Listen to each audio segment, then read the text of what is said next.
दोस्तों, अगर आप अपने बच्चों को कामयाब बनाना चाहते हो तो बूढ़े गिद्ध की ये सलाह ज़रूर सुने। एक बार गिद्धों का झुंड उड़ता उड़ता एक टापू पर जा पहुंचा। वह टापू समुद्र के बीचों बीच स्थित था। वहाँ ढेर सारी मछलियाँ, मेंढक और समुद्री जीव थे। इस प्रकार गिद्धों को वहाँ खाने पीने को कोई कमी नहीं थी। सबसे अच्छी बात ये थी कि वहाँ गिद्धों का शिकार करने वाला कोई जंगली जानवर नहीं था।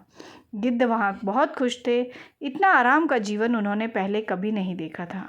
उस झुंड में अधिकांश गिद्ध युवा थे। वे सोचने लगे कि अब जीवन भर इस टापू पर रहना है, यहाँ से कहीं नहीं जाना है, क्योंकि इतना आरामदायक जीवन कहीं नहीं मिलेगा। लेकिन उन सब के बीच में एक बूढ़ा गिद्ध भी था। वह जब युवा गिद्धों को देखता तो चिंता में पड़ जाता। वह सोचता कि यहाँ के आरामदायक जीवन का इन युवा गिद्धों पर क्या असर पड़ेगा। क्या ये वास्तविक जीवन का अर्थ समझ पाएंगे?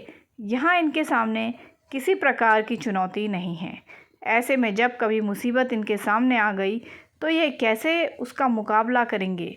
बहुत सोचने के बाद एक दिन बूढ़े गिद्ध ने सभी गिद्धों की सभा बुलाई।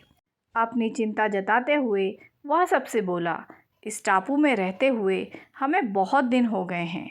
मेरे विचार से अब हमें वापस उसी जंगल में चलना चाहिए जहाँ से हम आए हैं। यहाँ हम बिना चुनौती का जीवन जी रहे हैं।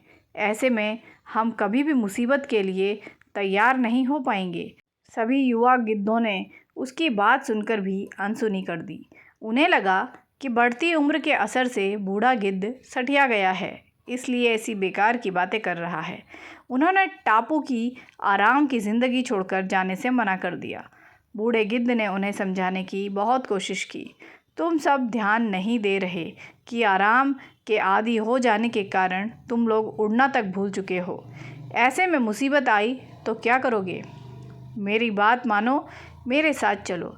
लेकिन किसी ने बूढ़े गिद्ध की बात नहीं मानी। बूढ़ा गिद्ध अकेला ही वहाँ से चला गया। कुछ महीने बीते। एक दिन बूढ़ा गिद्ध ने टापू पर गए गिद्धों की खोज खबर लेने की सोची और उड़ता उड़ता उस टापू पर जा पहुँचा। टापू पर जाकर उसने देखा कि वहाँ का नज़ारा बदला हुआ था। जहाँ देखो वहाँ गिद्धों की लाशें पड़ी हुई थी। कई गिद्ध लहूलुहान और घायल पड़े हुए थे। हैरान बूढ़े गिद्ध ने एक घायल गिद्ध से पूछा, ये क्या हो गया? तुम लोगों की ये हालत कैसे हुई? घायल गिद्ध ने बताया, आपके जाने के बाद हम इस टापू पर बड़े मज़े की ज़िंदगी जी रहे थे। लेकिन एक दिन एक जहाज़ यहाँ आया। उस जहाज़ से यहाँ चीते छोड़ दिए गए।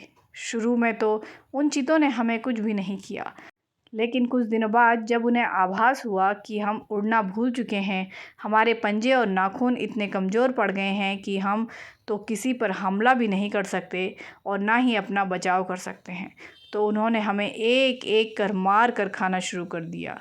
उनके ही कारण हमारा ये हाल है। शायद आपकी बात ना मानने का ये फल हमें मिला है।